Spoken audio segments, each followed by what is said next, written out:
My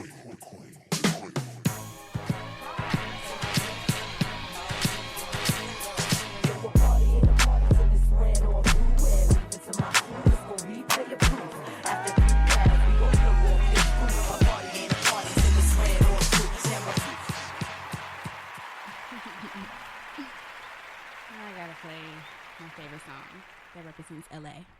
Okay.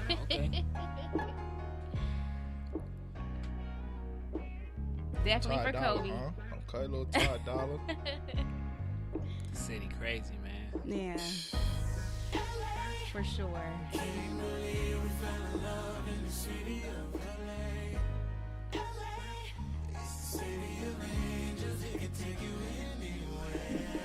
went live on them? Yeah, on Instagram. Oh, okay. I'm about to tag you in my story and tell you live.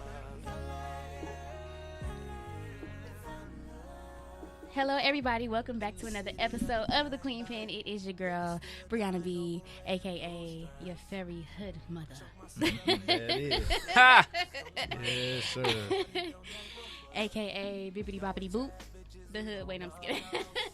And I am here. I have some very special guests in the building with me. And we're going to get this conversation started because I'm really excited about you guys. Let's do it. Let's go. Yes. Okay, we have Sam 7 Productions Sam 7, we in the building. Yeah. in the building. Yep. How are you guys doing? I'm good, man. How you feeling? I'm relaxed. It's been a long week, though. Yeah, it's been But I'm it's been a tremendous but, week. But we happy to be here. For I'm sure. glad. Okay, so we got Leon Anderson. That's me. Okay, and then we have Akila. Yeah, that's me. Mm-hmm. What's your last name? Roten Jr. And please say the Junior. Please say Please the put the JR. JR on it. Please put the JR on it. Mm-hmm. Okay, nice. Y'all feeling good? Feeling good, I'm man. relaxed. Feeling good. better? Feeling a little better. That's for sure. Oh my goodness. It's been a long 72 plus hours. Yeah. It's definitely been a long week. Long week. Very long. Yeah. Only Thursday. Yeah. Still got for tomorrow Friday, so that's thank God tomorrow Friday. We still got to watch our tones because we don't want to be in here in tears. Yeah. Yeah. You said you felt the energy shift a little bit. It's been a long week. Definitely been a long week. I'm like, Yeah. We've been crying since Sunday. Man, Yeah. Yeah. If you're listening, you already know. We have lost somebody that is very special and near and dear to LA specifically, but everybody that's a sports fan, For sure. everybody that is a father, Yeah. everybody That's that us. you know, Daughters too. daughters, yes, everybody was affected. So it's very tragic and such a tragedy. And I'm just I feel for his family, his friends, just everybody. So yeah. What was your immediate thoughts? What happened? Where were you when you got that news? You want to go first or go first? It was quick. I was at church. Wow. And I went to an earlier service because I had to do some ministry for another church service. And then I left there, rushed home, had to shower, changed my clothes. Then I was on my way to my church. And then church was awesome. My pastor preached up a storm. Somebody was getting delivered over there, Terry and the whole 9 yards, right? And then after service, they was like, "Yo, Kobe died." But when people were saying it, you automatically expect it's one of those hoax, that everybody on internet. So when everybody's phone start buzzing, this after service, like the music is playing, everybody's exiting, everybody's just looking down at their phone, and I'm like, nah. I just kept saying nah until we went next door in the fellowship hall, and it was on the TV, and it was like. And I think we stayed at church for another like 2.5 hours just watching it. Because we had like a nacho party for our youth ministry or whatever. But we was after everybody was left, after everybody cleaned up, everybody was just looking at the TV. My pastor had not even known yet. So he was upstairs getting himself together. So by the time he came down, it was like an hour after service. He just stood there and just watched the whole time. Just watched, and everybody was just.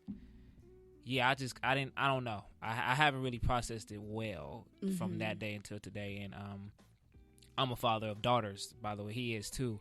And so I'm going to just be honest. This week has been really hard because I've been dropping my babies off and picking them up. And I'm like, wow, at any given time, any chance, this can be it.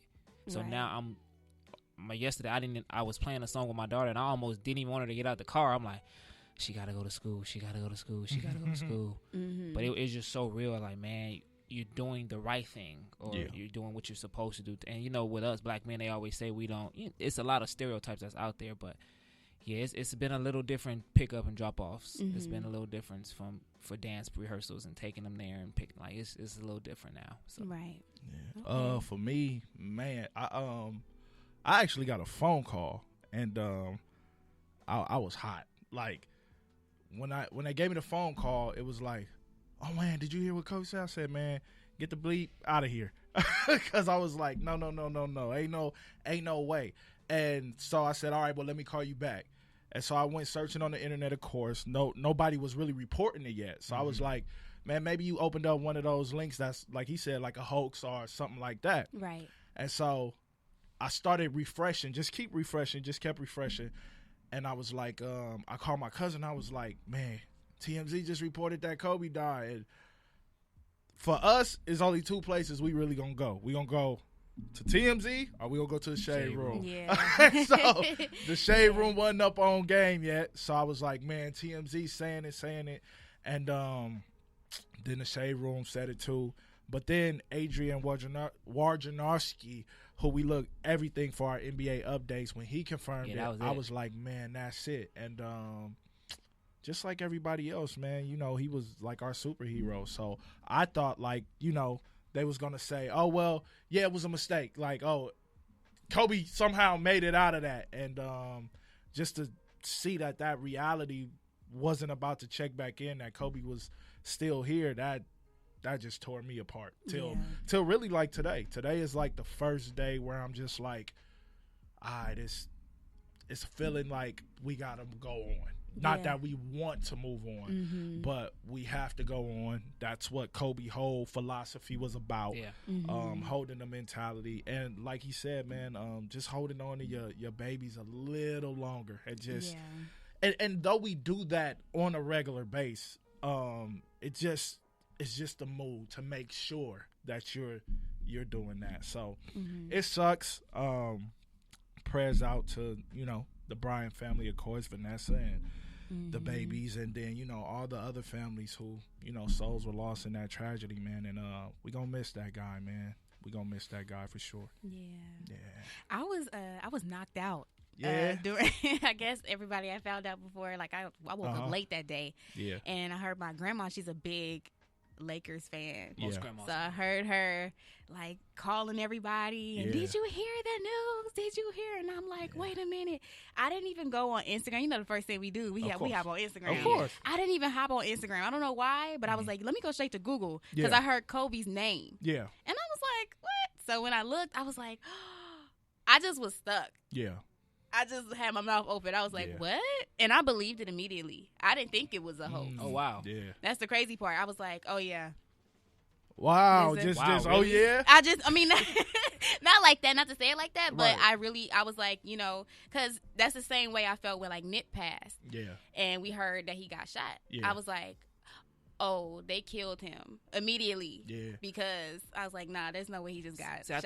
I think with Nip, I'm going to make it quick. I think with Nip, I found out through the snap, and somebody snapped him shaking, like it was everything, and his red shorts, and I was like, and I didn't even have to guess. One sock. I looked dead at it. I'm like, that's Nip. And once you start shaking, when you at that point and you shaking, and it's, oh my I knew. God. That was the hardest for me because it was everywhere.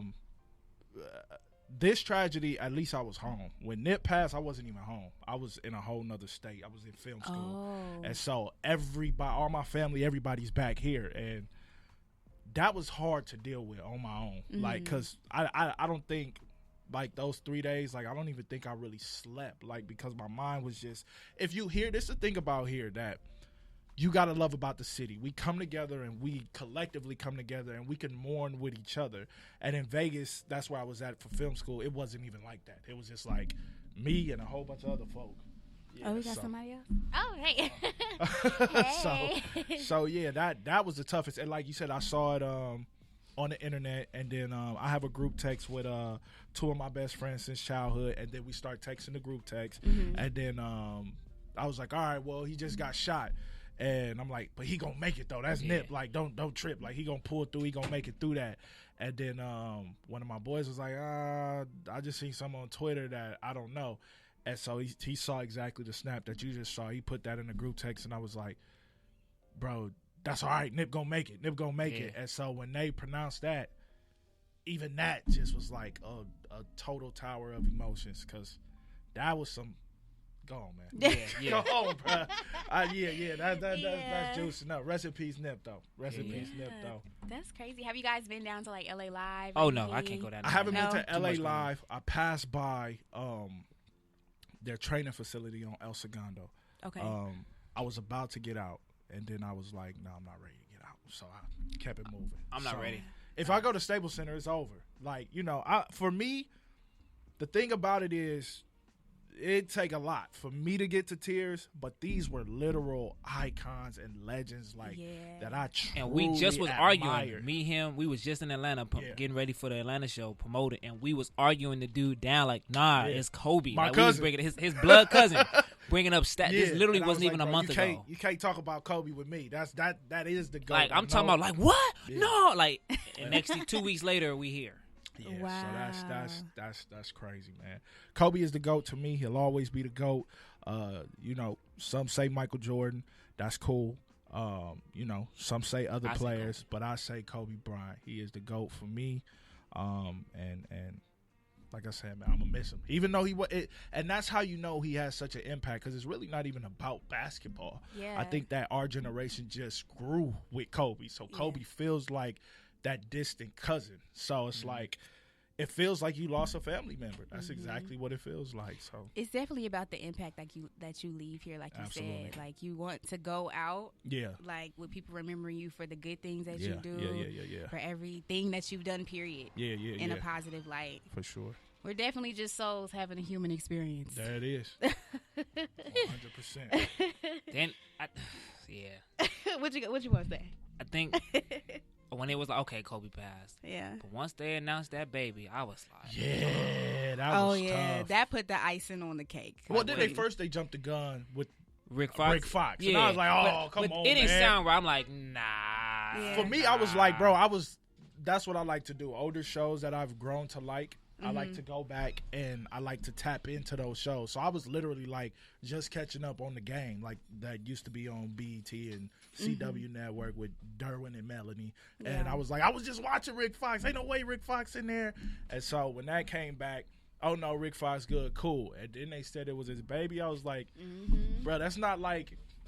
That still hurts, like the exact same. And like, the people were like the whole family. I'm like, so the whole, like, if the whole family, I was like, that was floating too. They was like, they was all like, his girls was on from there. 5 to 9. I'm like, I started counting like, wait, okay, they got 4 kids plus them, so that's 6, 7 plus the pilot. And I literally was like, okay, so then who's the other person? Is the other person like a family friend? Like, that could be 9. Don't tell me all these kids is on this. I just it was, and honestly, somebody asked me, they was like, man, I think I feel worse watching that Sunday. Like, more, and I was only in the 5th grade when September 11 happened, and you watch different clips going up in school. They keep showing you the same what happened with the towers and blah blah blah. But I think this was more because it was unexpected. Like, somebody had control over the terrorist attacks, and then somebody died. So that's like legit murder. It's like, okay, I get it, okay. But this was like, wait, this was an accident? And so, like, the whole family, I just was freaking out. I literally I didn't get on social media the next day. It was too overwhelming. I'm a preacher, so I was like, I can do ministry, I can do death. Nah, bro, I'm going to have to take some time off. It was Kobe just too was much. everywhere. Yeah, man. He's still everywhere. Yeah. But I said that for me, I said, you do get tired of seeing it because it's a constant reminder of, man, he's going. But then it's also a grieving tool. It's like, all right, you're not feeling this alone when you see everybody else continuing to post about him. I said, hey, just like Nip, I can see a Nip post, a Kobe post every day for the rest of my life, and I'll be good with it. I feel like we need those reminders. The Latino people coming in, I'm watching the interviews he doing in Spanish just because he Kobe. Like, dude, this dude know fluent Spanish. Like, okay. Then I watched the ones he did in Italian because he know fluent Italian.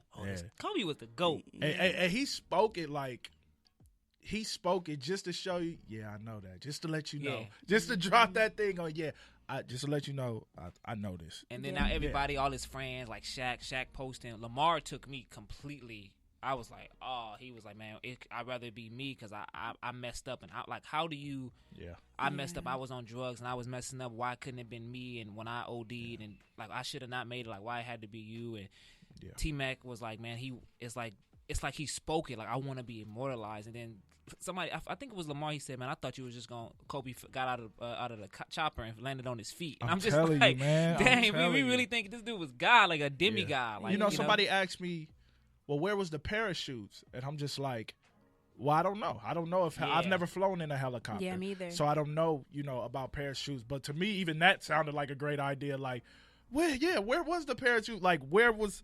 Because you just expected Kobe to make it out of. That's just. Yeah. We've never seen. I mean, the man had a torn Achilles and walked off the court. Yeah. I mean, you just don't see. Like that kind of broke his finger, strength and will. Popped it back in, taped it up, and dropped another dub. Well, they said it was immediate. Yeah, they said it was immediate, so it wouldn't have been nothing that they could have done. Yeah, I'm like, wow. But they did. When I did hear that, when they found their bodies, his daughter was in his arms. Yeah, I was like, wow. Yeah, man. Chills. I was like, wow. And then when they and that's what the story. Well, to piggyback on what you said, the worst story for me was when Vanessa finally posted, and I was just like, "Wow, man!" I couldn't even look. I'm like, I haven't even seen it. I could just imagine like your phone screen just full of tears, like as you type that. If you were even able to type that, because we know you had to make a statement. Yeah. But I was just like, "Wow!" And then, but what the statement was, I said, "It's so much strength, but that's so much travesty." And then when you look at everything in the totality of it, you just like, wow, man, we really are blessed. Like, and to live every day like, you got something to live for, because you never know. Yeah. You really never know. And TMZ was wrong for that. Yeah. For sure wrong for that. I couldn't imagine being his family and find out on Instagram. Right. Yeah, it's crazy. Yeah. Oh, my goodness. And they were even the first to report, like, how they identified the body. I'm like, as world-renowned as Kobe is, right? And we all know Kobe Bryant's face. For them to identify him only by his fingerprints, that just tells you how massive the tragedy actually was. I didn't even know that. Yeah, man. Wait, huh? Wow. Yeah, all of the victims, they just was able to identify them by their fingerprints. They didn't do dental? They just do fingerprints? They usually do dental. I don't know. And stuff like that. That's what they reported, the NTSB. That's what was in part of their report of their initial investigation when they found those 9 bodies. So wow, that's I keep learning something every single time I talk to somebody about it. I'm like, I think everybody's like, oh, for real? Yeah, like I think everybody's searching, because we just like, I think we're still in shock. I think I think there's still, it's slithering now because time is going on, but I think there's still a percentage of us that's still in denial. Like, nah, Kobe, somebody's going to say Kobe's coming around the corner. But as we start realistically looking at things, we are starting to take notice that, no, that's not going to happen. Wow. Yeah, man. So let's talk about y'all a little bit. Yeah.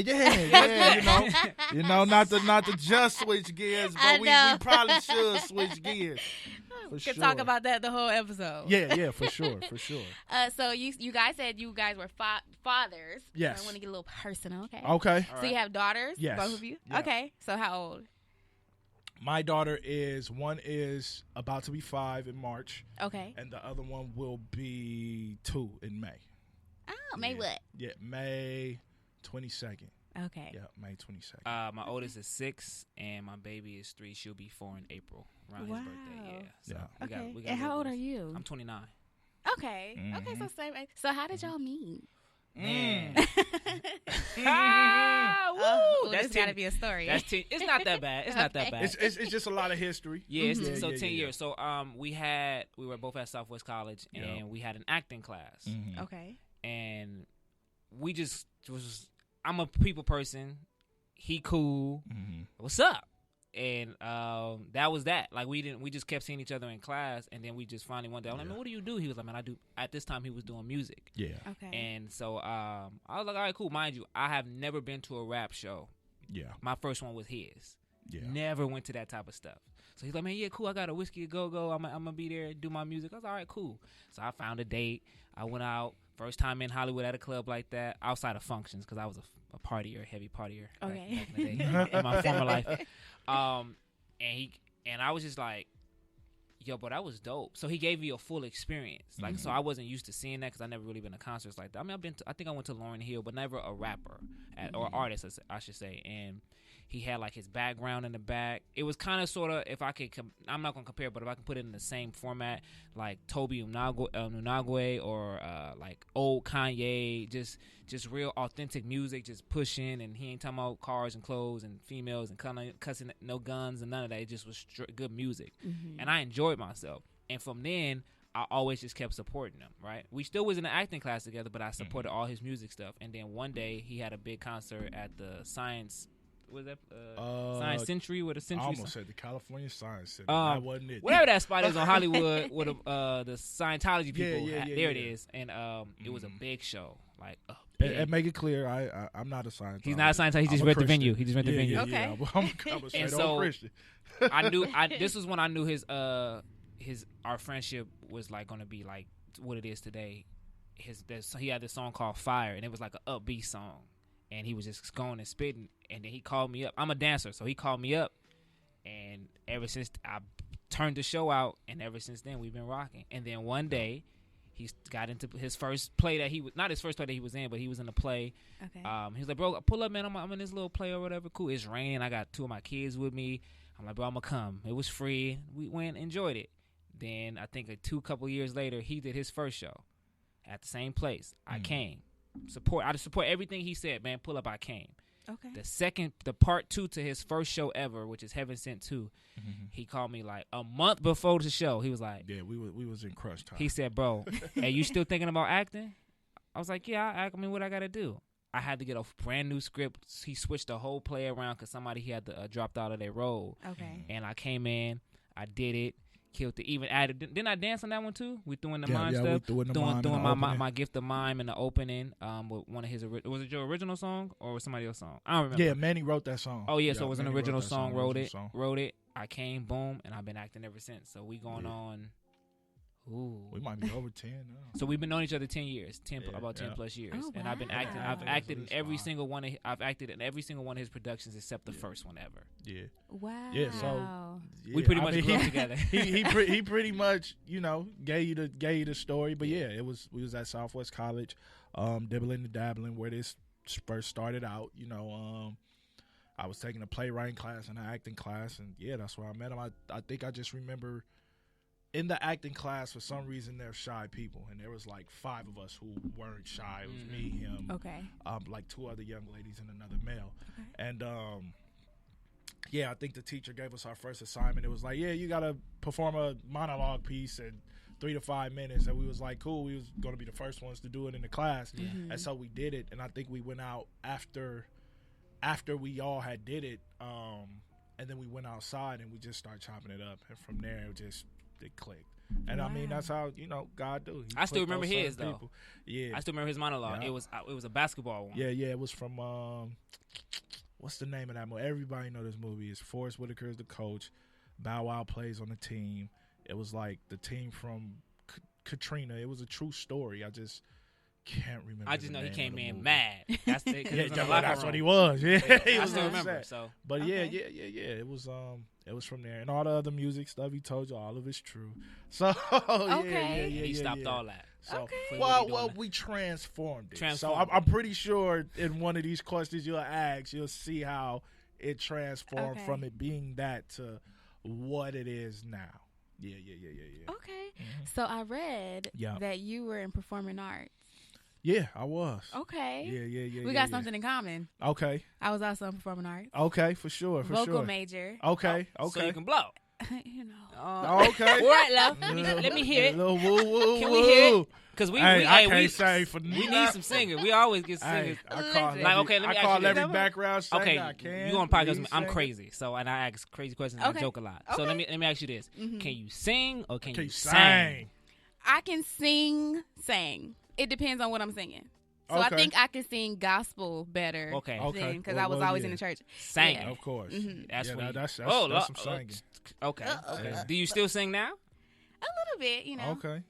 Well, bit. we ain't gonna put you Yeah, on not the spot now. Not on your You show. might not, not on your show. You know, you might not have had your honey and tea honey yet. and tea. You know, Some so- ginger. Can I get a little ginger? Just a little bit. Just a All right, little love, bit. right there. Yeah. Just like in the telly. Watch on the telly, yeah? Yeah, but we Oh definitely my got to God. test the voice eventually, though. Like before we leave college. Okay. Even if it's off air, you know, yeah, we definitely yeah. sit it down. Okay. All right. Yeah, for sure. So yeah, I was a vocal major, but then I was considering doing acting as a minor, Okay. and then I didn't though. Okay. But I did sit in like classes, and I Nice. really enjoyed them. I was like, dang, why not do acting as like a? You know, Yeah, I yeah. thought it was more fun than vocal. I've 'cause we was always in there. I've been in acting, and it's funny that I do it now because I never saw myself doing this. By the way, even when I went to school, I was going to school to try to find myself, but I always knew I loved to tell stories. Okay. So that's what got me into the playwriting, and then eventually got me into the acting class and things of that nature. But I mean, I've been acting since I was young, but more so like just church stuff. It was never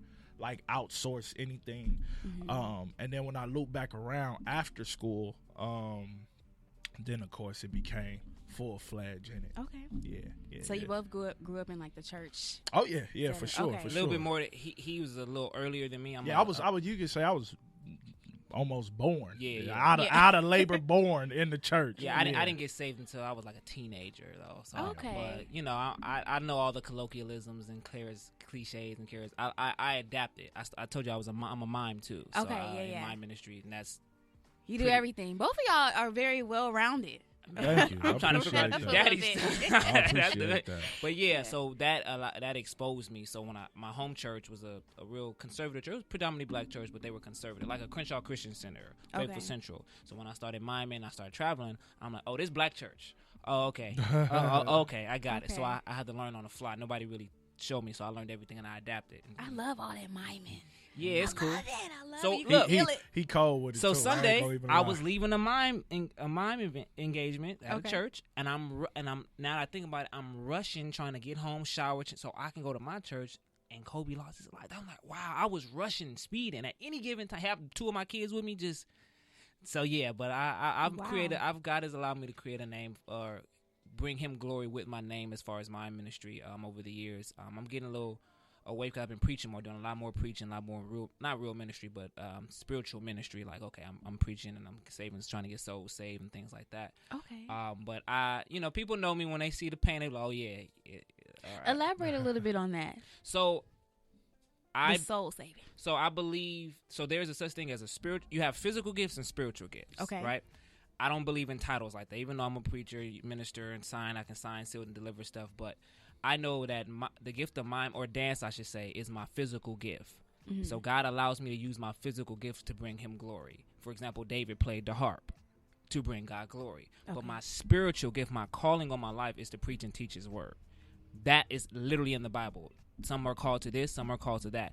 And so I think what we do is we interchange a few, because I'll tell somebody all day, my miming can't bring you to Christ. It can get your attention, but it can't bring you to Christ. Only the word can, Mm-hmm. And so now it took me a while to learn the difference, and I had to learn how to separate. So sometimes God is calling me higher. So sometimes it's like, man, you can't put the paint on.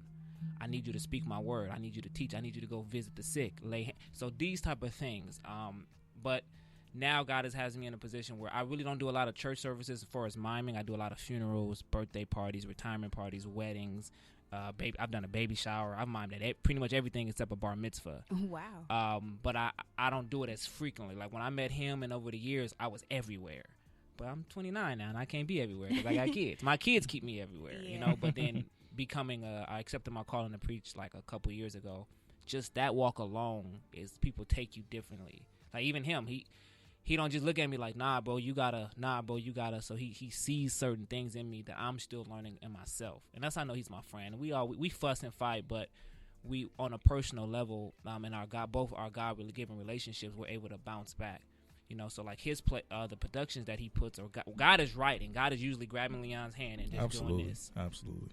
Wow. Like Holy Spirit has come into our shows and just showed out, wrecked the house. Yeah. People, I don't even. you know? Yeah. That's not what we were going for, but it happens. That's how you know God is involved in it. And so I think what we are now seeing is the reinsurgent of Azusa Street, but with the arts in different format. Now music is different, plays are different. God can, you know, get glory out of your podcast. I'm pretty sure you've had a segment where you like, hold on, I just started thinking, or people call in and say God has been. So now we're realizing that he's not limited to the church, but he's outside of the four walls, because we are the church. So he's not limited to a building with a cross and a podium and things like that. He's able to manifest himself when 2 or 3 are gathered. So I think that's how I learned the difference, you know. Okay. Yeah, nice little breakdown. Yeah. Oh, you the one that sang. I know you know. You the church girl, I know. Yes, I am. I gotta do some research. We got FBI.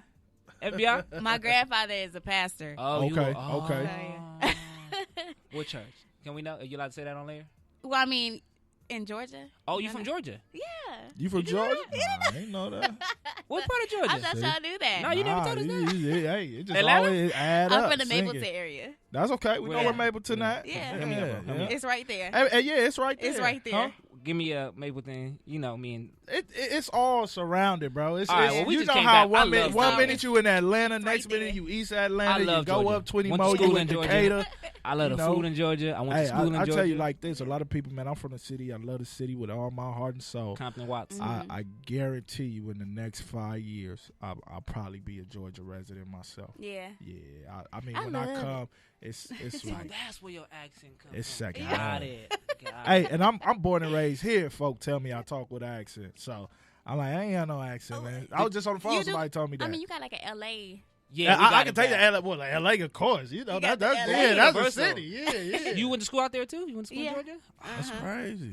Learn something new every day. Well, you got to tell all your people come pull up when we do this show on March Definitely, 30th, yes. 21st. I have both audiences. So. Yeah. Hey, TL, if y'all listening, what it do, baby? Yeah, listen. Yeah, we on here with the Queen Pen podcast. Yeah, Queen Pen podcast. She's giving a shout out to all Atlanta residents. Hey, yo, shout out. We need y'all to pull up. Yeah, what's that?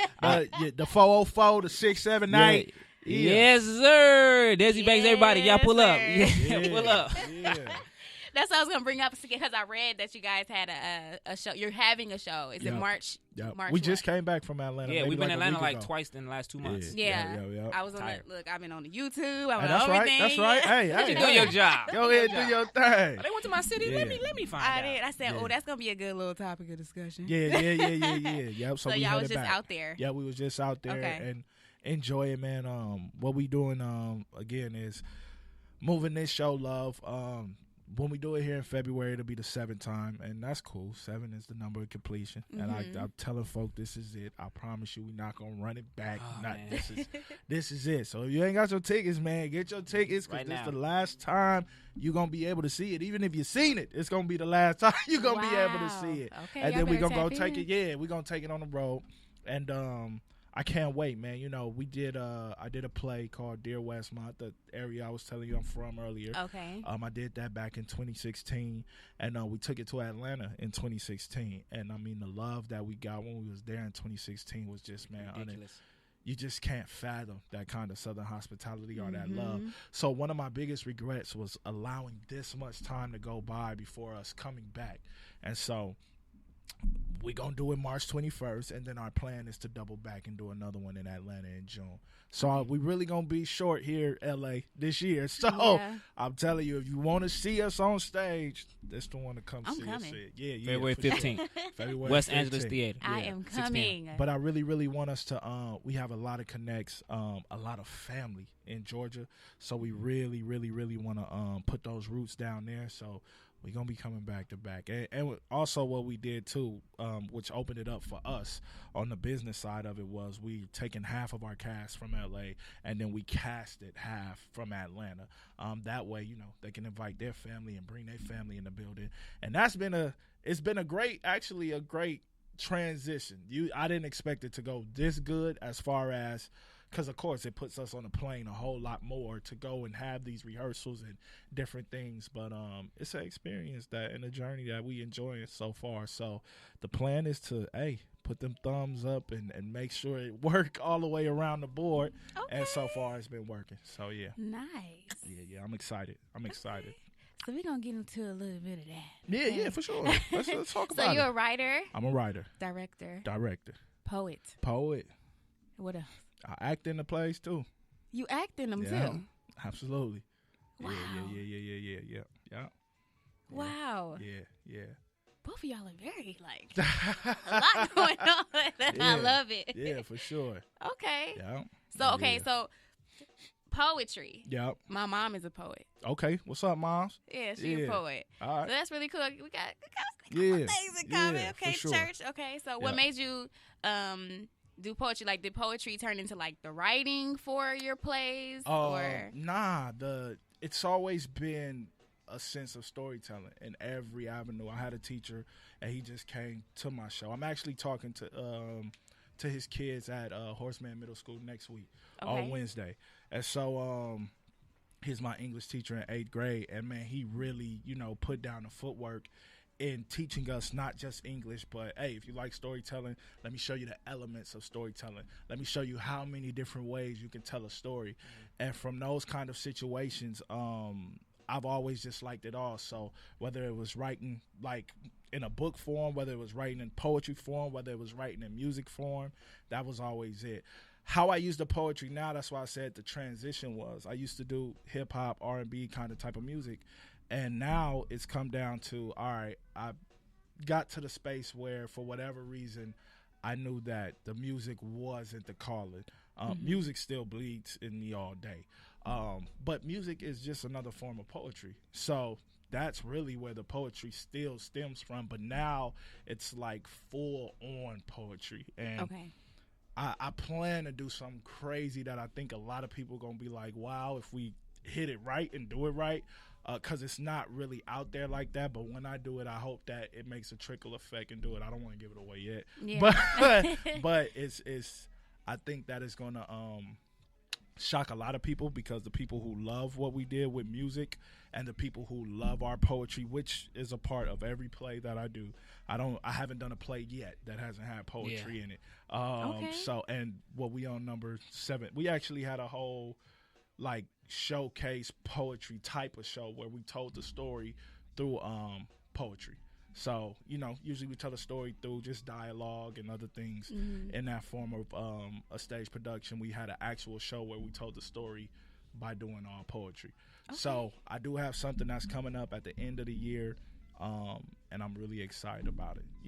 Yeah. That's full on poetry. So nice. Yeah. So y'all got some singing in there too and all. Oh, in the play? Yeah. Of course. Okay. There ain't no play if you ain't got no singing. Now we don't go full on musical. Nah. We don't do that. But we got some the meat. Yeah. We got a little dessert. And I'm huge on the story always, like you said, being the meat. I feel like you could get lost in sometime if it's singing. I've been to musicals that I love, but I just be like, all right, what happened to the story? Because you gave me this beautiful, beautiful different number selections and great voices. What happened to the story? So I'm always focused on the story, and then we hit you with some music here, and then you think, oh, I'm right back into the story. Boom, you get a little music there, and then you think it's all over, and nope, let me take you all the way out. Things like that brings an element to where you can't just sit and know exactly what's going to happen. That's what we thrive on. So it's thriving on I know I thrive on, and I know the cast, once they read the scripts, we all thrive on making you say, oh, I can't believe he just took that turn. I didn't see that coming. If I get one of them, we good. That means the whole play, that's what we waited on. So wow. Yeah, that's what we thrive on. Okay. Yeah. So L.O.V.E. L.O.V.E. Uh-oh. Let's talk about it. Leaning on various emotions. And so was it February 15th on purpose for Valentine's Day? Yes.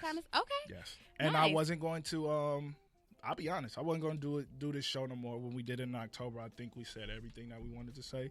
We did it every way that we wanted to do. We dedicated it to our brother who passed away. This was the first time that we did a show since he passed away. Wow. And so we wanted to celebrate him.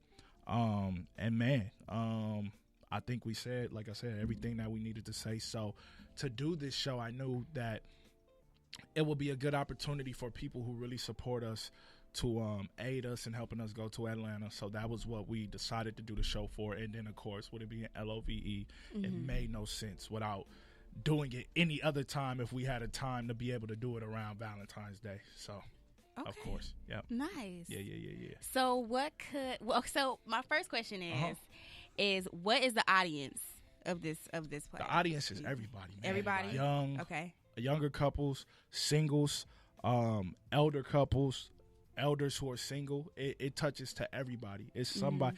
I haven't seen out of any audience that I just named somebody not come away with a message. I've had single people come and say, wow, you taught me some things still, and I thought that I knew it all. I've had people who come and are couples and they say, man, you gave me something to look forward to in my relationship, and it makes me want to love a little more or love a little better and find out, because I'm not going to give you the ending, but at the same time, it is a heart-wrenching play. It's one that you don't see coming. It's one of those things that you say, wow, I needed that. That's okay. And that's not my words. That's words from everybody who's come to see it over these last 6 times. Nice. Yeah. Okay, so where did so what made you think of leaning on various emotions? What does that mean? I'm big on abbreviations, and I'm big on like trying to make them different than what people would think, so when I was thinking on love, I was just like, all right, what can I put for each letter that will absolutely mean something when we tie it together? And in my iPad, I think I had like 5 different sayings. Actually, on the T-shirt that we just did, I did it purposely. I put 5 different things. I think now it was like, I should have wore the T-shirt. Yeah, no. I think one of them is like, Anita first. I'm sorry. Yeah, it's all, you done picked Anita over the show. Nah. We love you. Not because I was listening to Sweet Love getting dressed. Sweet Love. So. I like that shirt, by the way. Yeah, the shirt fly though. For real. I went to the concert at the Greek last Father's Day. Yeah. I just grabbed like 4 shirts and just come on. My bad. I thought about Sweet Love. You good. But I think one of them is like, let our eclecticism. It's. He's big. Yeah, I'm big on those kind of things. So when I first came up with the original title, it was just I had like 4 in my notepad, and then it was like leaning on various emotions. I was like, this one sticks. And I actually wrote that play. I wrote that play before I wrote what? I wrote Dear Westmont before I wrote Heaven Sent 2. I wrote Heaven Sent 1, Dear Westmont, Heaven Sent 2. I wrote this one before. I was supposed to write something else and put that out first, but then I ended up writing this. But when I wrote this, when I started writing it, it came too natural. Yeah. And the things that are of this play, I know it was God. Some people may say it's a cliche, whatever, but it definitely was God, because there's things that, like, I couldn't have experienced that at my level of relationship at that point in time. And so for all of these things to come out, it had surpassed me, like even my understanding and wisdom.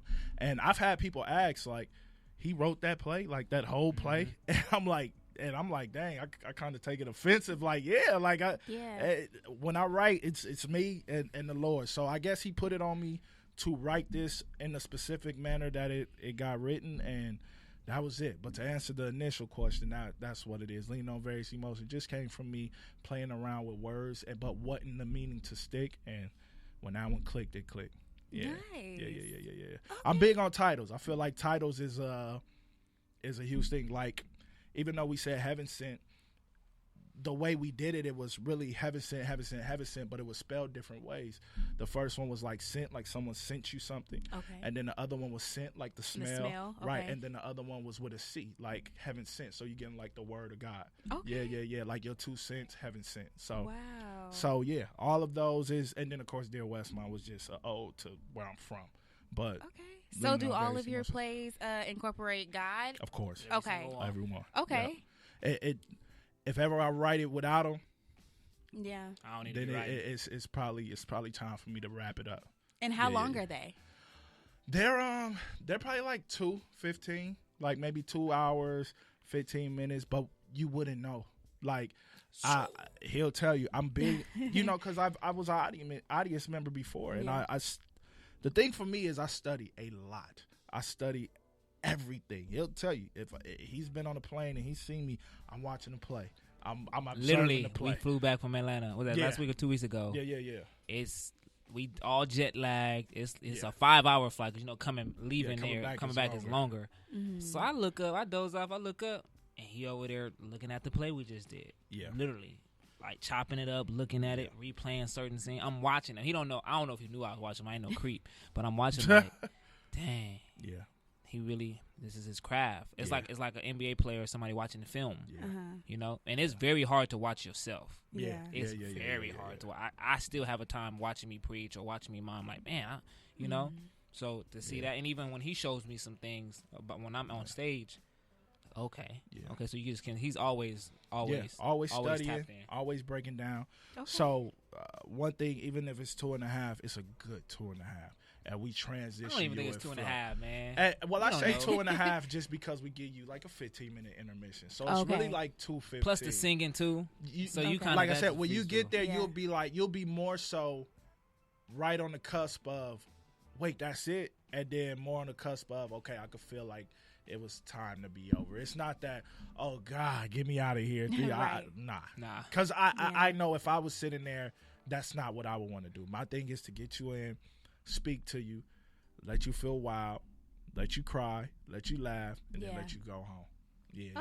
All the emotions. All of the I gotta give you all the emotions. If I don't make you laugh, make you cry, I didn't do my job. Okay. Yeah. Okay, so you act in this. Mm-hmm. What is your character? This one for this play? Yes. Oh man. I'll say this. He's a character. So Leon, when he first gave it to me, I read the script. I was like, bro, we need to talk. Now, mind you, we never really had conversations about who I am as a person in relationships. We always been boys, but we never like really like bro. We never needed to. That's just not where God took us in our friendship. But I literally was like, when I read it the first time, mind you, this was 2016? 2016. 16 when we did? Yeah. It was? We did it November. You're right, 4th, the first 5th, one. 6th. And the reason I remember is because November 4th has always been a bookmark date, because that was actually November 4th was the actual first day that I did the first hip-hop show at the Whiskey. Okay. So I always remembered that. When he gave me the script, I was like, man, this is me. Mind you, I never, ever seen the script. Yeah. But when he gave it to me and I saw it and I read it, I was like was you and God, like was God sitting next to you like, hey, for Akila, this is what you need to put. Yeah. So my character, without giving you the show, my character is somebody who's you're gonna laugh. Okay. Yeah, sure. I'm very my natural ability to move is animated, and I'm very quick and sharp on my feet, things like that. So my character is the one who you might be a little upset at. You're gonna laugh at him like, this fool's stupid, but you might be a little upset. As a woman, you might be a little bit upset. Okay. Yeah. I think as a man, too, like, man, bro, you're going to have to get it together. Yeah. But I think that's my character. But even now, looking back on it, from when I first did it, from we did it those few times, and then just doing it in October and watching the film a little bit with him, I was like, wow, you know, I got so much great feedback, and I never think nothing. I'm like, well, I just did my job. Like, I did what I do. Like, I don't, like, it's a big moment in the play where I thought about, it's a comic relief, but I thought about it right then and there. Like, we were backstage and was about to come. I was like, hey, bro, do this. Yeah. And literally, when he did it, it was me and him together. The whole crowd just went nuts. And they didn't even tell me. I didn't even tell them. Really? And we know he would have been mad. I laughed because it was hilarious. But they lucky they pulled it off. Yeah. Yeah. Yeah, because it would have been like, oh, okay, so I guess y'all just don't want to be a part of Sam 7. Yeah, it was literally, like, I'm talking about literally as we're getting ready to go on scene, I'm like, hey, bro, do this when this part come up. And then the whole audience just went nuts. Comedy. Wow. Hilarious. Yeah. If I would be, it's so funny, because I'd be mad if he took it out now, because it was. It has to stay there. It got to be in there. Okay. And he's funny. Like, he's really funny. And it takes a lot for me to laugh, even though we write the script and it's the comedy in there, and you still got to bring it to life. And he's actually funny, like not forced. Because some people you get it, and you like, that's forced. Stop. Yeah. But then at some points, like I said in the play, that you be like, wow, he really took that part and elevated. Okay. Yeah. I'm still learning this thing, you know. I love comedy. I never knew how much I loved it until I just started being a part of it. So I watch Why We Laugh. I'm a huge stand-up comic guy. I love stand-up comedy. You ever thought about doing it? I thought about it. I just didn't know what type. Like I know what storytelling guys. You got guys who just got jokes. Like I'm not the person to shoot on you, but I know how. I'm quick on my feet. Yeah. But I don't know. I'm thinking about. I might just go to Emerald and just like bust it one time. Boom. You gotta go. Yeah. I'm gonna go. Let's go. Hey, you wanna go? I'll go. Hey, you live one life, What's man. that? So and my character, you know, he is James. That's his name, James. That's all you need to know. So when you see him, you're gonna be like James, and like now to the point when people see me that know, they call me James. Yeah. Like after the show, James, you ain't like they are so emotionally invested in our characters that they forget that I was playing somebody. I'm not. That's not really me, you know. And that means you held it down, because even like AJ Johnson, we don't say, "Oh, that's AJ Johnson." We just say, "Oh, that's Ezel from Friday." That's true. And so it's like because he played that role so good, that's what we know you as. Yeah. Like for the people who keep coming back, and they just be like, they just look at me. Or they can't wait to give me like they laugh or they say, "Boy, you." Yeah. So it was a different type of praise, I guess, because I've gotten you did a great job with dancing. I said, man, you preached a good word with preaching. You're a good dad. But when it's something that you never really got into, but you're have the ability to do well at it, and when they say it's like, dang, was I really? Because being funny is hard. From what I watch, it's not easy. There's a lot of stuff like, man, that was corny, or like, man, that wasn't. You know, then you learn like, okay, it's one thing to tell a joke, it's another thing to make me laugh. I was just like, haha, but to like have me in tears, that feeling when your stomach is like, it's nothing like it. And so I'm a tough critic when it comes to comedy. He don't know that because I never really No, I'm tough too. If you ain't funny, I'll. You out of here. Yeah. That's it. You got to roll. And literally, I think this was the only role that I was really, really.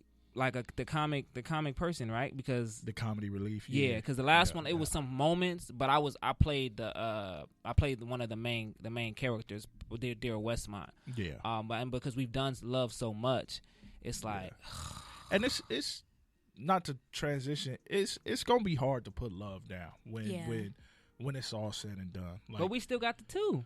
And there's a part. I was gonna mention that. That's probably the most shadowed thing about it. Like everybody is just so love, and like we did Love 2 maybe like twice, and I don't think it got the right recognition. I mean, it was a sold out show, so sold out showings of it, and we did get a great response on it. People loved it, but we didn't get the recognition like Love got. I've had people come to Love 2 and say, "We love this."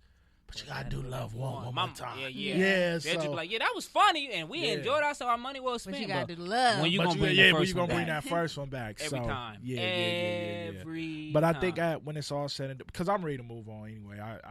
I have a list of other different projects things, that we're ready to move on to. So we're gonna put it down, but it's gonna be tough to put it down because it's lived with us over the past 3 years. So But farewell, Love. Farewell. Well, it's gonna be around, just not in LA. So it's gonna be around. Just meet us in LA. Meet us in Atlanta. Meet us in. You know, we got some tour dates coming. Just fly out and come support us. You know. Yeah. Wow. It will be it's officially going to be our introductory show to all the other new cities that we hit though, because it's already been stamped a great show. So we feel like it'll be a great introduction to every other city we hit. So see, when I was doing plays when I was younger, where was y'all at? How long ago we talking about? Being hard headed to God's call. I was probably like the last play I did. I probably was like 16, 17. Okay. So is that like a 15-year? He trying to get you to tell your, hey, don't fall for it. I think we in the same gap. You a millennial. I'm about to be 25. Okay. So yeah. So that was that. So that was about what, 9? So you about 9? So you and your mama. 9 years. Okay. Okay. Sorry, man. I'm sorry. Come on, man. That's what I said, about to be 25. I didn't know. Yeah, you didn't say it. Yeah. Okay. Nah, that's not too long ago. We was we around? Nah, we wasn't. We wasn't around. Because if you look 5 years, but we here now. Last one 16. Yeah. And we definitely got some stuff coming up, and we definitely you see yourself. I'm talking like you. Go ahead, bro. That's what you do. Hey, you director. Hey, he is actors. He is director of operations. To keep it real 100. To keep it real 100. It's very hard to find the full package. Yeah. Especially with our ladies. Yeah. Mm-hmm. We have not had somebody who can. We Besides had somebody Gabby. Besides Gabby. Shout out to Gabby. Love you, Gabby. Love you, Gabby Gabby. can sing. Don't do Yeah, Gabby no, like I got that. Gabby. I got Who Gabby. play Shout out to Carrie. Gabby. She playing the main character, Carrie. Yeah. But she's like our first one Okay. to be like, hey, somebody who can act. Adore. Wait. Let me shout out Mo. Mo is in New York. Mo is a triple threat too. Oh, but Mo hasn't been in it since I've been here. So I'm talking about recently. Mo was in Heaven Sent too though. Oh, you mean recently? Recently. So since we've been running hard, yeah, Hollywood, all that. Okay. It's been very hard. Yeah. Right. Like even in the auditions, tough. it's like, dang, we just wish you could blow. Like we just wish you could sing. Yeah. So definitely, because it gives you a different element. I mean, we pull it off. I mean, yeah, we always pull it off what we want to get across. But so you looking at it'll be great to have that. Like I'm just running my mouth right now. All right, we're gonna hold you to it. Triple threat. Hey, nah, opportunity. Yeah, for sure. You got that vocal, so you can just talk to you. Listen. I tell people all this. Hey. I trust myself as a director. Like I said, I'm experienced. I study all the time. I know the acting part of it. We can get. We gonna get to where we need to get for this character. For you to deliver it, how we need to deliver it. Right. Now the vocals is gonna be all on you. Yeah. Mm-hmm. All I deal with focus. Who professional? You know, if you can get past me, hey, our musical director Steve. You get past Steve. Mm-hmm. It's a green What light. what I love about Sam 7 is that if you've never been on stage before, we're gonna bring all of it out of you. Yeah. So it when don't you scare get us. on stage, people you'll tell people that was my first time ever being on stage. Yeah. Mm-hmm. In front of 100, 200 people. Yeah, for sure. And not just to give a speech or say hi, my name is, but to literally be somebody else for an hour to 2 hours. So we've had actors and actresses, and they've never been on stage, and we pull, and it's hard. I've seen him like, we gonna work and we gonna stay here, and frustration and slam it down. Even me, as God has blessed me with all His talent. It was one time we were rehearsing on Crenshaw, and me and him was going back and forth. Like to the point he was like, "No, bro, that ain't it." I'm like, "Man, we was like in front of everybody. I think we forgot everybody was there." But he worked so hard to pull it out of me. Like I think that was such a gut wrenching thing. Like for him to really take the time, and that's what he'll tell you. We're gonna work with you. I'm gonna work with you. Most people will cut you off like, yeah, it's done. You ain't got it. Boom, boom, boom. But that's his banner to create opportunity. Absolutely. And the only way I'm gonna create opportunity is if I bring the best out of you. So if you come on, you've been singing, but I want you to sing. But you've acted, but I want you to become somebody else. Mm-hmm. Yeah, because I've worked with talent who wasn't hungry.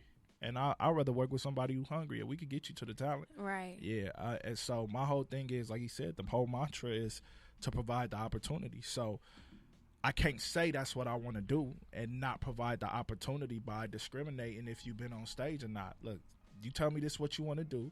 You tell me you're going to be committed to what you signed up for. I'm always honest up front. This is what you're going to get. This is what we're going to do. Right. And if you're ready to rock, we're going to rock. And I'm not saying it's going to always be easy. I'm not always saying that it's going to be everything bubbles. That's not true. But at the end of the day, I promise you, by the time you get to that curtain call, you'll be like, I thank you for the experience. Yeah, for sure.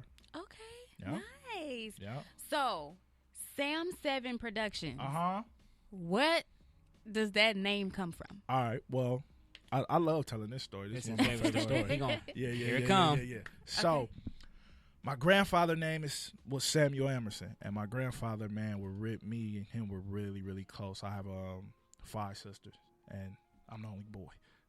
So, my grandfather used to take me so he could spend that time with me. And when I would go to school, man, it almost made me emotional. When I would go to school, though, he would he gave me, the little orange Bibles that you get, the little small ones. He gave me one of those, and when I would go to school, he would I'm trying to finish this question, but when he took me to school, get the emotions together, he would have me, he would have me read like Psalms and Proverbs, and then like if I get he would tell me to name the books of the Bible, and if I did that, he would give me $1 if I got them all right.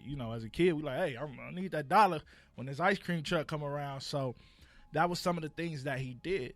And so when I looked at it and I knew that this would be, our form of ministry, I was like, I had another name, but then I felt like Sam would be more beneficial because it's personal to me. It means more. And though I grew up in the church and went to church with my mom, it was really him that invested that time in me learning the word. And so I was like, all right, well, there's Sam. And then 7 is just purely the number of completion. So Sam 7 Productions. Okay. Yeah. Nice. I like it. Grandpa Sam, rest in peace, man. Wow. And that's when I met him. We had to do an assignment for class, and that's he brought that Bible. He brought the Bible. He was like, "This is my grandfather." I think you had to kind of monologue or tell a story of what's significant. And he brought his Bible. Yeah, it's my grandfather Bible. Yeah. Okay. Wow. That's crazy, huh? We've been friends for a minute. Yeah. It's been a minute, man. It's been a minute. What do you enjoy most about directing? Oh man, I love seeing people reach what I knew they would reach when they didn't see it at first. So that's the best part of directing for me. Everybody loved these titles, and I'm like, director comes with a whole lot other stuff than the stuff that you would like to do. So director is leadership. Director is, at one point in time, looking over 12 different personalities and getting them to mesh all together. So, and that's without anything that has to do with the other side of production, like band and singers and technicians and all of that. But the best part about directing to me, like I said, is just getting that character and getting you to that point of performance that you knew you had to journey through, but I was able to see that you could do it the whole time. And when you get there and meet me there and see it, and you like, man, this is what you was talking about, that's the most beautiful thing to me. And being able to give that opportunity, that's what the whole thing is about. Okay. Yeah. Nice. Okay, so do you guys see a challenge in just being black and having a production, of course, company, and like getting your voices heard? Has it been like a really hard challenge to get yourselves out there like that? No, let me go first. You gonna go first? I'm ready. This is here we go. Yeah. I think all right, I'll talk about it amongst our generation, and then I'll talk about it amongst just trying to do something and be black. So I think with our generation, we come across a lot of times as wanting to be competitive with one another. Why that stigma is there, I don't know. And it's not, I got to be blunt and honest. You look at other ethnicities, it's not like that. I'm pretty sure it's competitive, but it's not competitive to the point where we'll drive against each other to outdo you.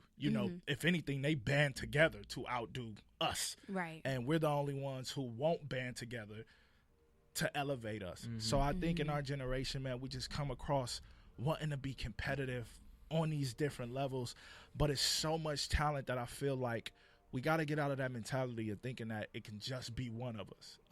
And I was just talking, I think I just put that on my Instagram earlier. I've been watching movies like back to back to back because beyond theater, I'm a film head too.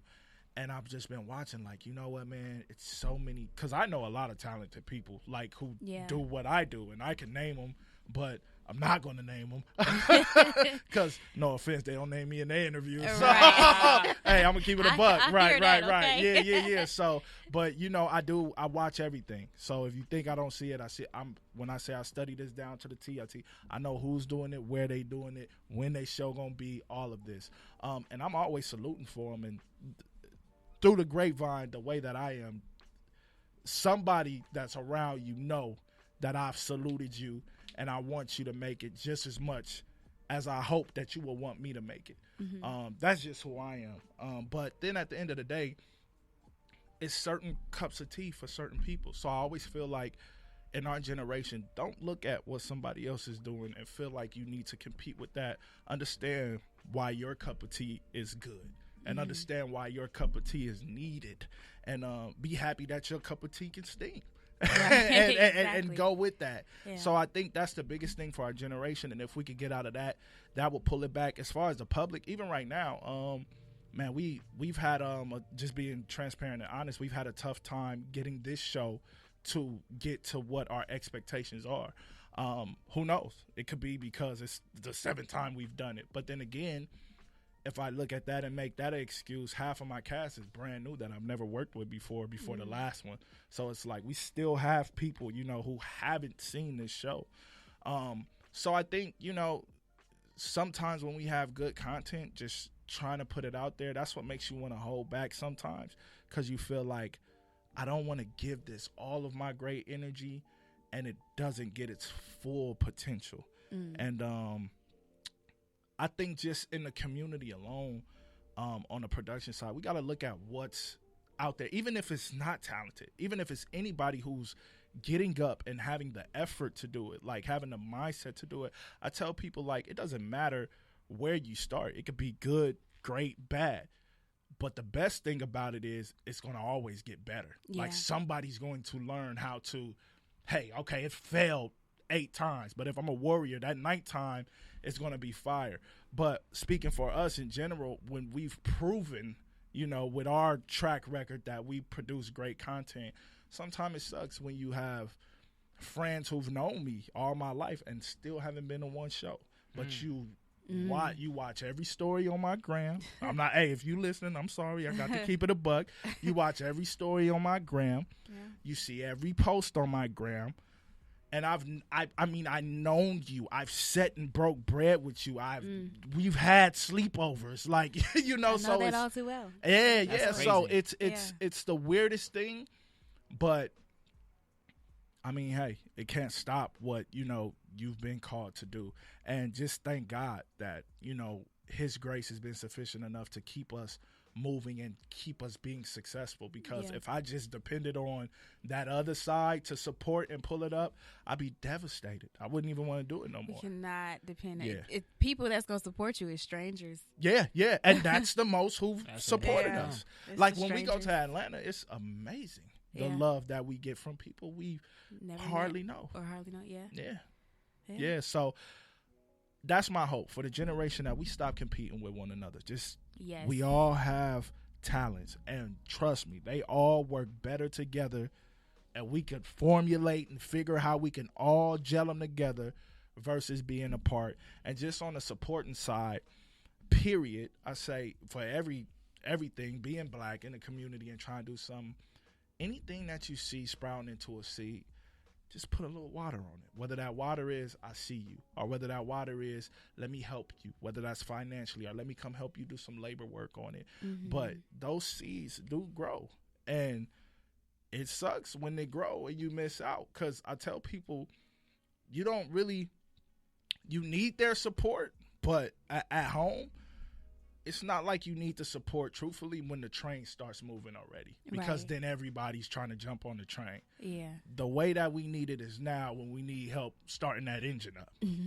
So that would be my saying. And that's the struggle. It's like getting that engine started up a little bit. Yeah. And even though our engine has started, we still, you know, face trials and tribulations. Like I said, like getting this show to our expectations. This show, truthfully, will not sell out, and that's a bummer.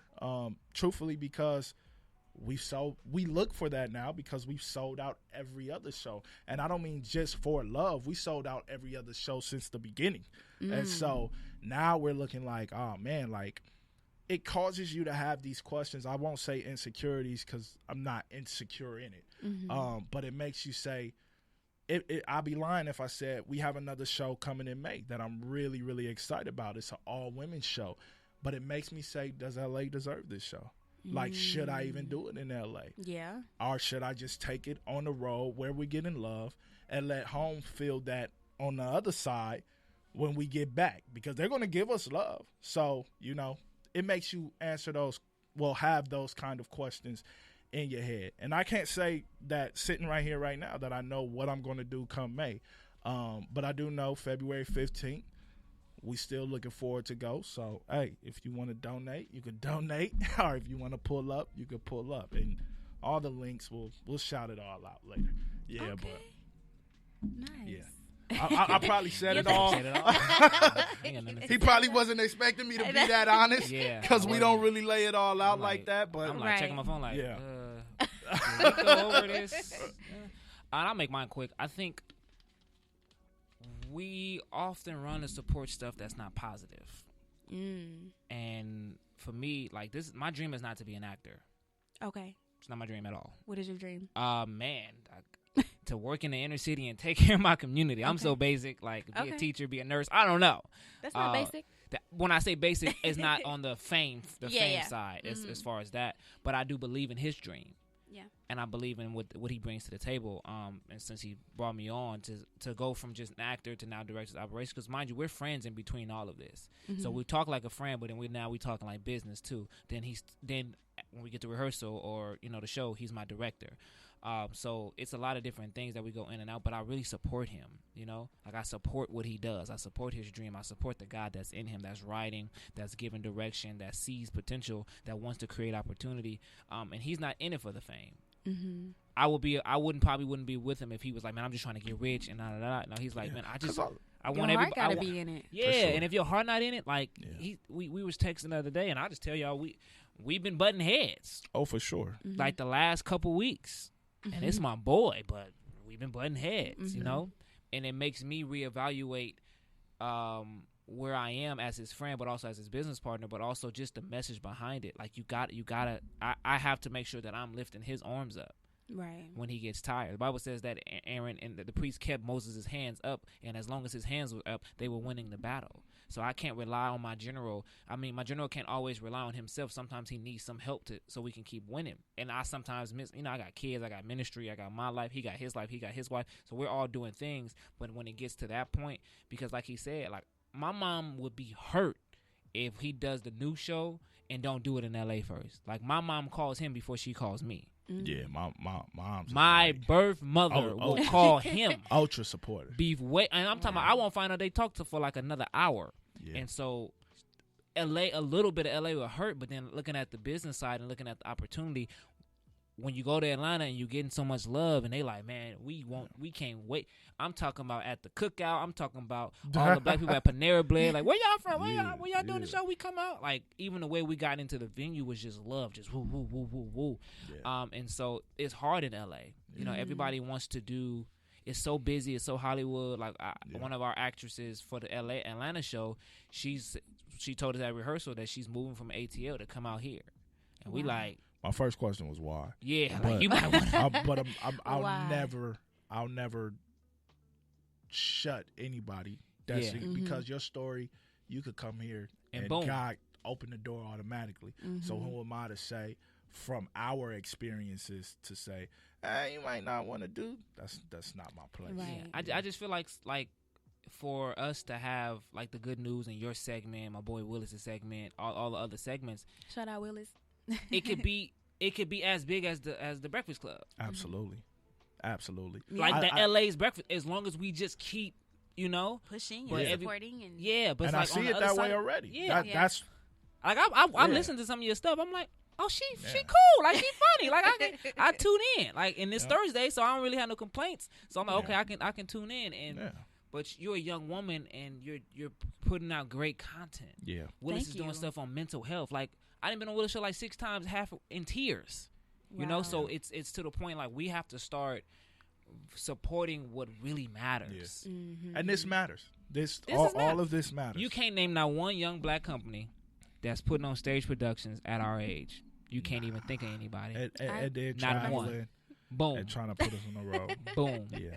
And that's saying I want to create opportunities for other people. Mm-hmm. Yeah. So, this last show has been a doozy because we've literally sold out every single show I think we've done in like the last couple of years. Yep, everyone. Even when we like, oh my God, we don't know what's gonna happen. Then boom, we had the ain't no seats. Yeah. Sold out Hollywood about 6, 7, 8 times. Yeah. Wow. Sold out this new venue in Bellflower. We did it. But I remember. He had stage. He was at a church and the church auditorium, and he made They made their stage a cardboard box. Yeah. To now where we have a full set. That's when we had to dream with no dollars, baby.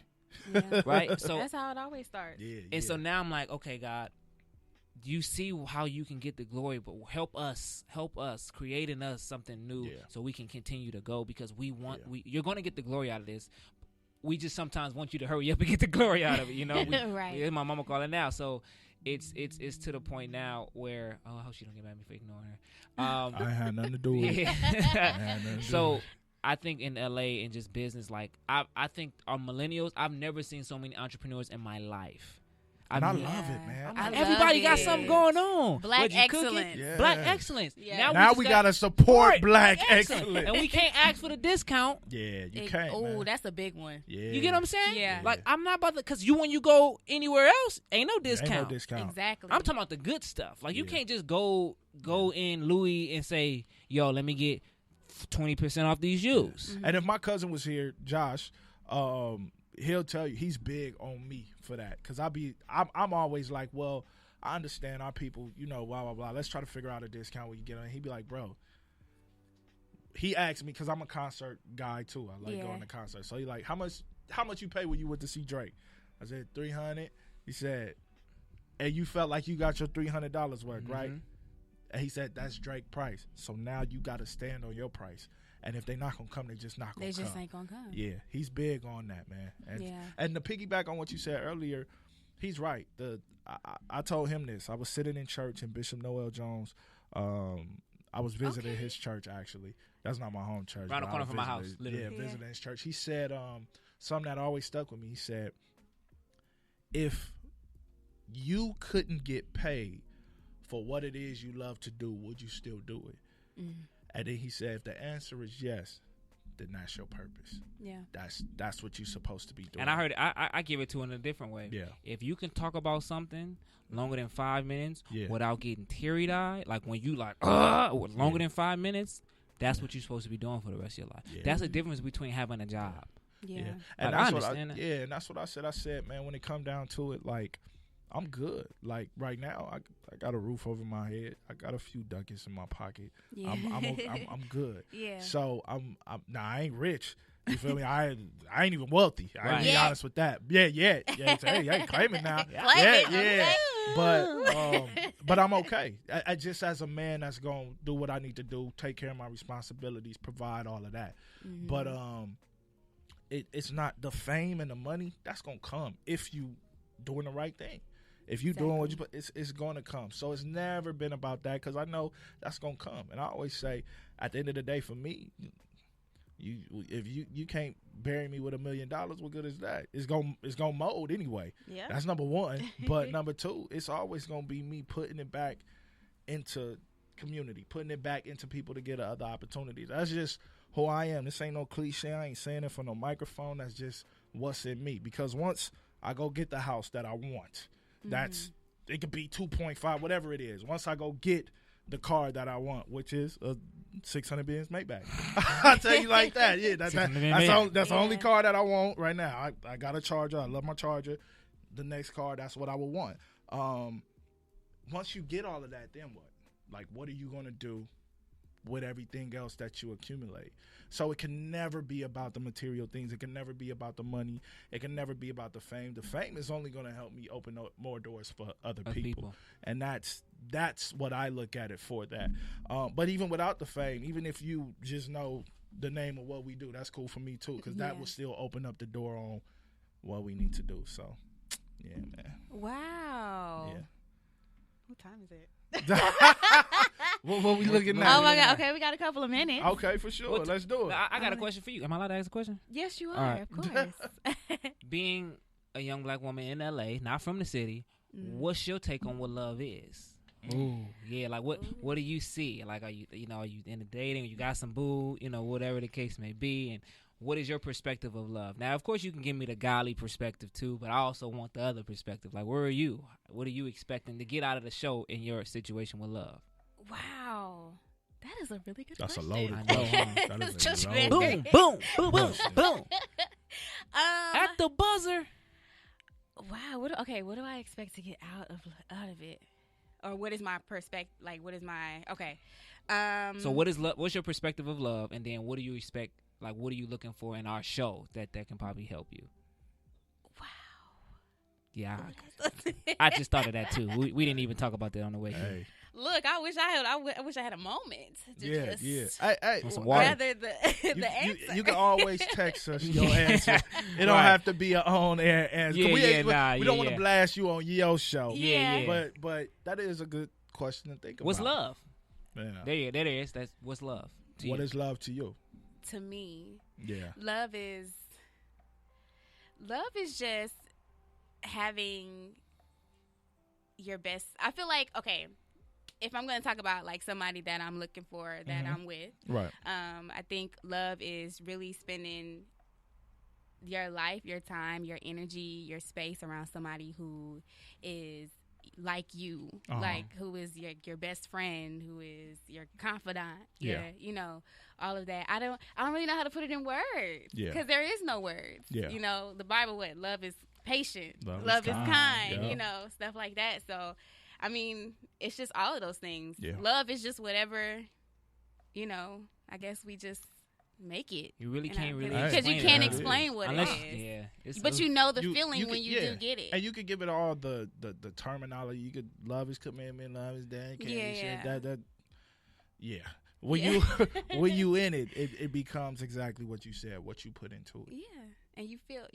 You feel it when you know it. When you know it, you know it. Yep. And when you know it, you know it. And when you don't know it, it's time to go. It's time to slide. When you questioning, when you sitting there questioning what it is, it ain't no love. That ain't love for you. It's time to go. That ain't it. Yeah, absolutely. Okay. L.O.V.E. Leaning on various emotions. Absolutely.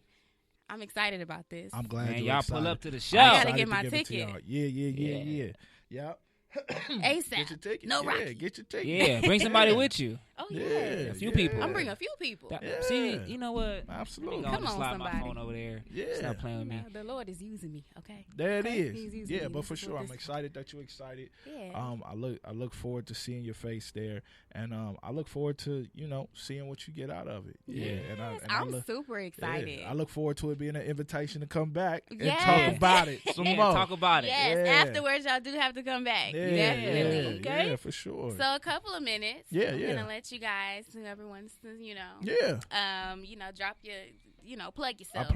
All right, cool. Yeah. Well, I'm Leon Anderson, CEO of Sam 7 Productions. If you're looking to get on, you can holler at us. We're not holding any open auditions at the moment, but we always are looking, especially if you can sing and act. Like I said, we do have a brand new show that's coming up, so definitely submit for that. My Instagram handle is at 7 EONLA 7, so it's like a upside down L. That's why it's a 7. 7 EONLA. Then of course you can follow us at Sam 7 Productions. We kind of under construction with our Sam 7 Productions page on the gram, but we gonna get it up and popping. Then you can get at us on YouTube too, Sam 7 Productions, where we dropping new content every week. Of course, we slipped up this week with the passing of Kobe Bryant. But we coming through with content. Did I miss anything else? Nah, because you don't be on Facebook. No, I don't do the Facebook no more. His Facebook is Leon Anderson, though, for those. It's Leon Anderson, and if you send a request, I can't say it's gonna get accepted. I don't even log in. I don't even think that app is on my phone. But you can follow Akila Roten at Facebook, who will give you all the Sam 7 Production news, baby. Man, Akila Roten Jr., Director of Operations for Sam 7 Productions, and an actor. You can follow me on the gram at Preach Keela, the number 2G. Preach Keela, the number 2G. I'm on Facebook, but I think I got over 5,000 followers. So DM me. I can add you. You can follow me, Akila Roten Jr. That's my name. That's everything. My Twitter is Preach Keela 2G. My Instagram is Preach Keela 2G. I'll let your boy, man. Y'all pull up, man. We want y'all to come out to the show. February 15th. February 15th. Saturday. 15th. Let me put my announcement voice on. He gonna do the KJLA special. Ladies and gentlemen, boys and girls, I'm here to introduce the Sam 7 Productions team. They have a wonderful show called L.O.V.E, L-O.V.E, leaning on various emotions. It's the new hit stage play, but it's not new because it's kind of old, but it's been around 7 times, getting ready to be 7 times sold out. Yeah, the famous world-renowned West Angeles Performing Arts Theater at 6 p.m. Saturday, February 15th. This is Valentine's Day weekend, boys and girls. So if you had a boo on Friday, Saturday, you can bring them on down. February 15th, 2020, Saturday, 6 p.m. Leon Anderson's Love, L-O.V.E, Lean on Various Emotions. Tickets are on sale right now. Please, we can get the tickets. Y'all can donate. Let me give them the link. JMICreativeArts.com/Sam 7 Productions, or you could donate. Cash App is $ Sam 7 Atlanta, SAM, the number 7, and then Atlanta. All I'm gonna say next, because I know we wrapping up. Rest in peace, Kobe, Gigi. We love you. Rest in peace, Nip. And Yeah, man. Shout out to our sister for having us. And thank you man. for having us. Yeah, I can't wait to appreciate come you. back. I've loved this All whole. my Atlanta Thank boys. you on. for Thank you for coming Yeah, and wanting yeah. to come And the reaching out to Atlanta me. vibe in the house. Yeah. So yeah. Put my Georgia. We got a lot more to talk about, Come shout on, it. man. Shout it. Yeah. Come on, yeah. Shout Come on, it. yeah. Come on, yeah, dog. Stop playing with me, girl. For sure. Oh my gosh! Thank you guys so much for joining me. It's all love. Absolutely. It's all Appreciate been fun. You Yeah. guys are amazing. That's oh my love. goodness! Let me put the little hand claps on. Yeah. Let's Hey, do it. Clap, clap, can I hear clap. it? Yes, sir. Come on now. Okay, everybody, thank you for listening. You can follow me again at thequeenpen.pod, okay? Or Brianna.b. But follow the queenpen.pod page because that's what matters, okay? That's for the podcast. Yeah, let's get it. And we are out of here. Thank you Peace guys and love. again. God bless y'all. Bye.